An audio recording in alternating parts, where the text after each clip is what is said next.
Hey y'all, what's up? It's Noelle with Baker's Backyard Bounty, and today I'm going to be sharing all the varieties that we will be growing for the spring 2021 garden.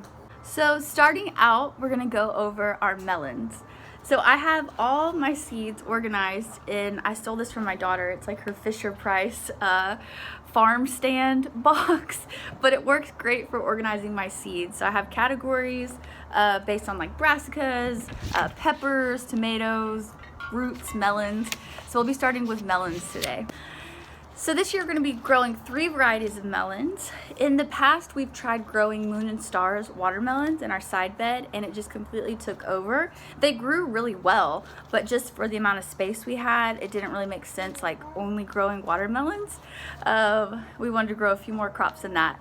So this year I'm going to be trying them in a raised bed and doing them over a trellised cattle panel so that the melons grow up instead of out. And there's some really great resources on vertical gardening from Roots and Refuge. That's where I learned. But the 3 types of melons we're going to be growing are these Minnesota midget melons. They're like tiny cantaloupes. We're going to be growing sugar baby watermelons, which are smaller than like a traditional watermelon, and then Kajari melons, which are also pretty small. So being in a backyard, right, I have to always be thinking about my space and thinking about what gives us the most bang for our buck. So in terms of melons, these are the ones that we went with this year. Some smaller varieties just to, again, like take care of the space, but also get a cool little melon harvest for my girls. Next on the list, we have cucumbers. The cucumbers that we're going to be growing this year are the Mexican sour gherkins. So these are actually teeny tiny and they're kind of like a sour citrusy taste, but these are going to be really fun just to snack on. They're really small. We'll also be doing a double yield cucumber and trellising these using our bamboo that we got from the Glen Homestead. And then finally these Armenian whites, and they're these like huge, they're actually I believe a melon instead of a cucumber, but they taste like a cucumber. But they're these huge white cucumber shaped melons that taste really good. I actually grew some this past season and was able to make some pickles and relish out of them.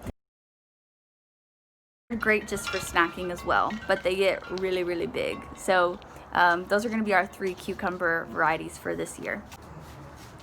Now moving on to tomatoes. I'm going to be growing 8 different varieties.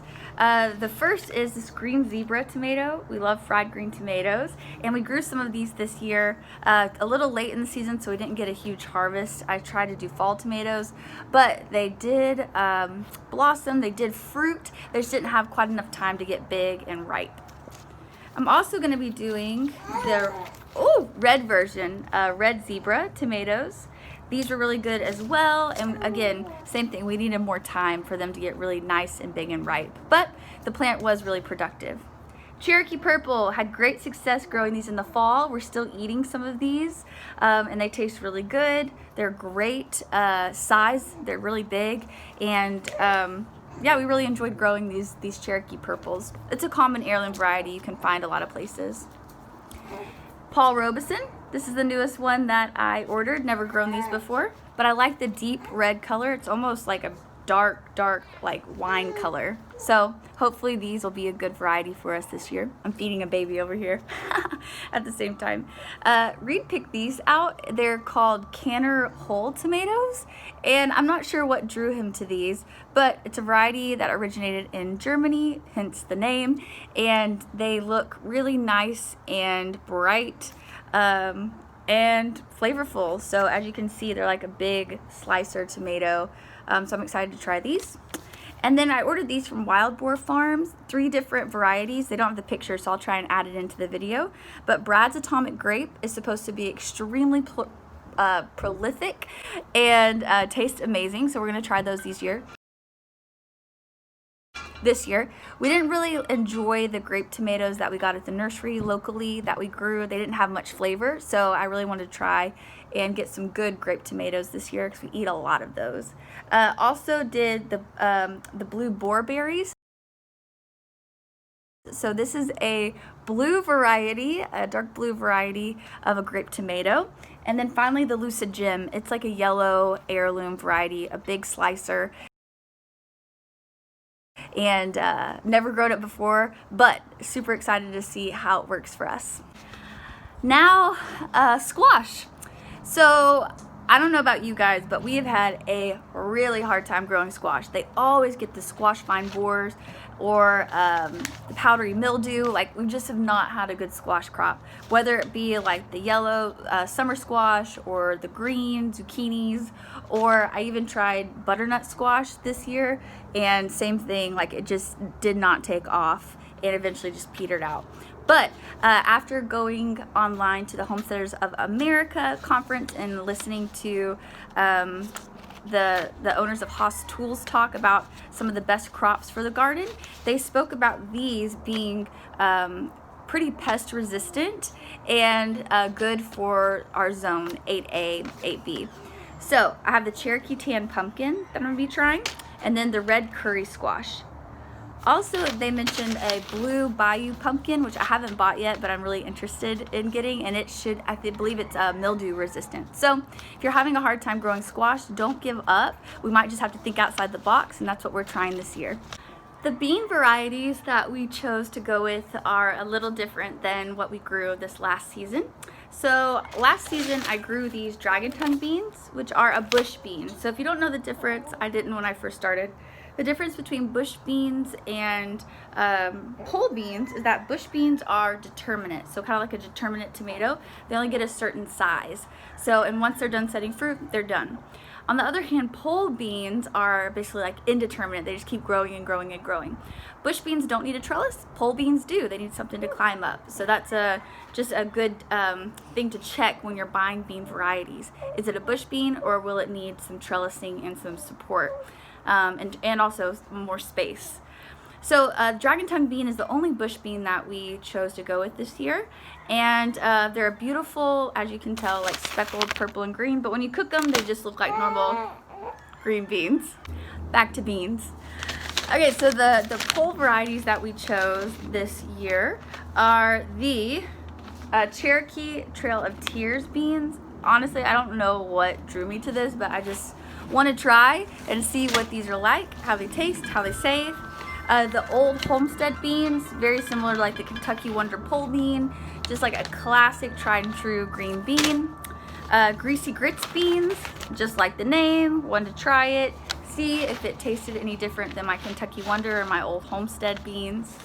And then the Scarlet Runner bean, which is just beautiful, these pink pods, and it has these beautiful red flowers that pollinators really like. So I'm gonna be growing those in a combination of our side no-till bed on, again, some bamboo trellises that we're making, and then also in our Three Sisters garden, where I'm going to hopefully trellis these bad boys up some corn, and it's going to add nitrogen to the soil, which is beneficial for the corn. So it's all coming together. Those are our bean varieties. In terms of herbs, I already have sage, rosemary, lemon balm, thyme, oregano, lavender.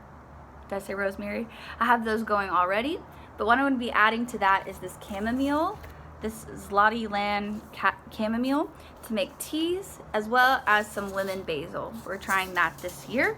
And of course, also cilantro and dill. I have those going. Those are cool weather crops. If you didn't know, I didn't know that when I first started out.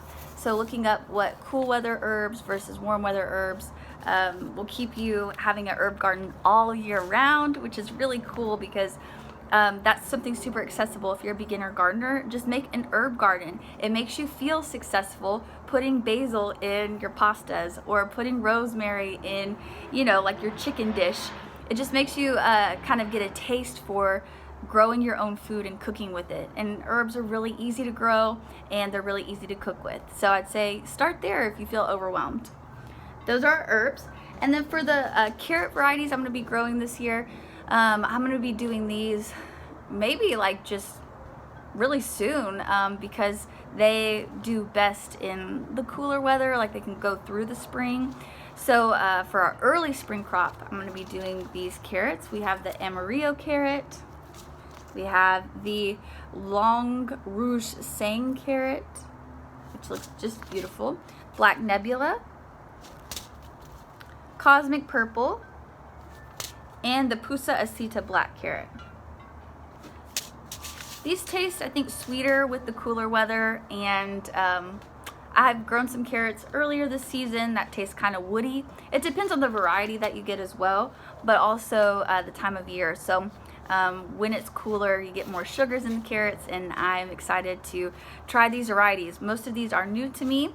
What I have in the ground now are some dragon carrots, which are beautiful and wonderful, some Danvers, and I can't remember the other varieties off the top of my head right now, but I have about 4 varieties growing over there currently. I'll get back to you on that.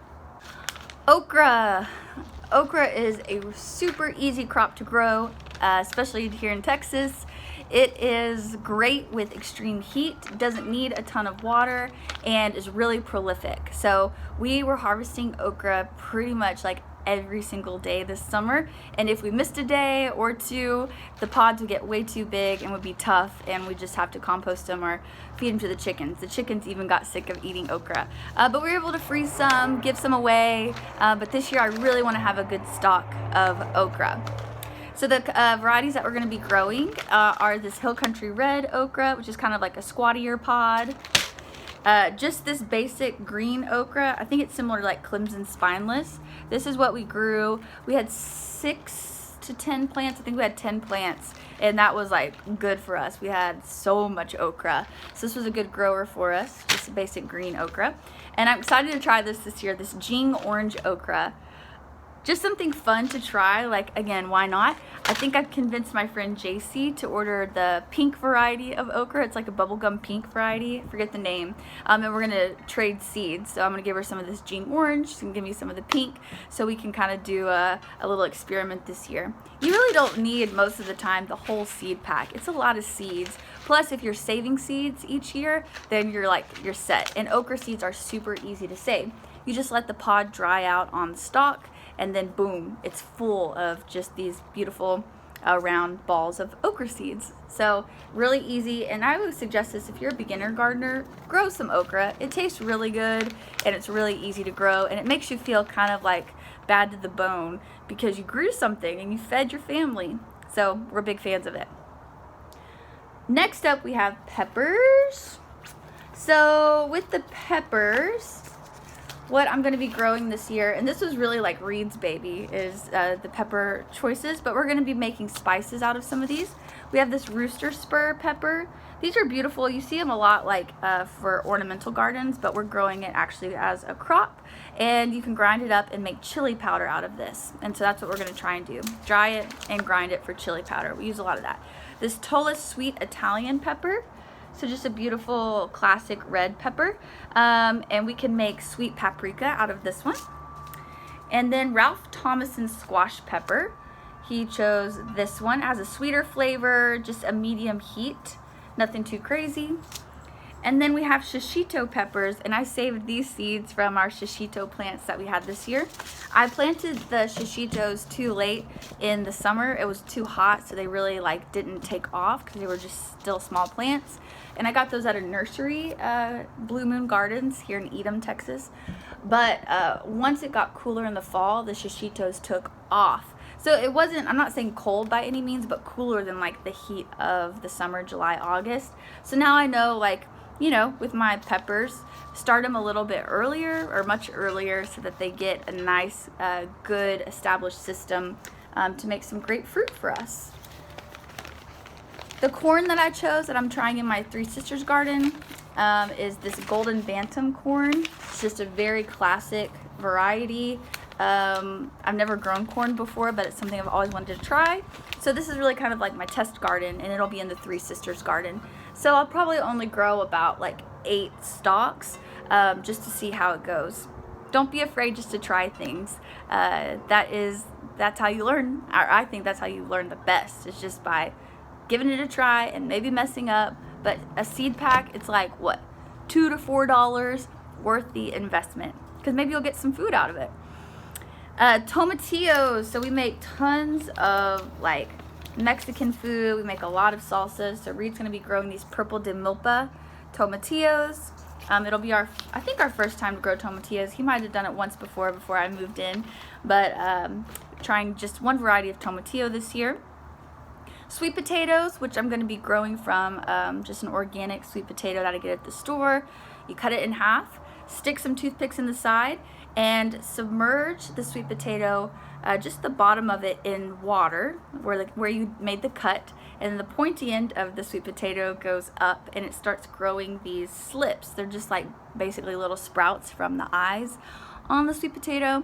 And then once those are established, you just cut them off, stick those in water, and the slips grow more roots, and then you transfer those to the ground. So I grew some in containers this year and had some variable success. I mean, they were small. I planted them kind of at a weird time in the season, so I learned, and I'm going to be starting those a lot sooner in the spring so I can get a good harvest of those in my raised bed. So, sweet potatoes. And lastly, what we're going to be growing are our ground cherries. So I chose the Aunt Molly's ground cherry. This is kind of like a little fruit, so you can make jams out of these or just snack on them. I'm excited to take Lily around and just let her snack on things. Like we have the snap peas going right now, and she can just pull one off and chew on it. And this is kind of the same thing, the Mexican sour gherkins and then these little ground cherries. I hope will be fun for her. Also hope to grow some strawberries just from nursery plants starts that I get this year. Doing some strawberries, and then I planted 2 blackberry bushes this year, and so I'm hoping to get some fruit off of those. Just really thinking about, like, what does your family eat?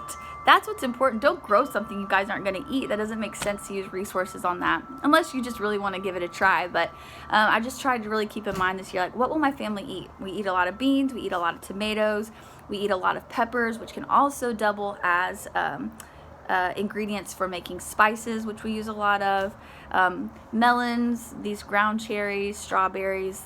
My kid loves fruit. So I'm always trying to keep in mind of like what's practical and what's usable, and Reed really helps me with that because sometimes I can get way out in left field, like wanting to take over the whole backyard with wheat and corn. You know, maybe not this year, maybe we'll wait till we have some acreage, but it is so fun to dream, so fun to plan, and this is what we've nailed down this year that we'll be growing, which is pretty impressive since we're just in a backyard with a couple of raised beds and then one no-till bed down the side of the house. So I would love to hear what you guys are growing and what you're going to try this year, so please share with me. May you find the bounty in your own life and all the beauty that it holds. Until next time.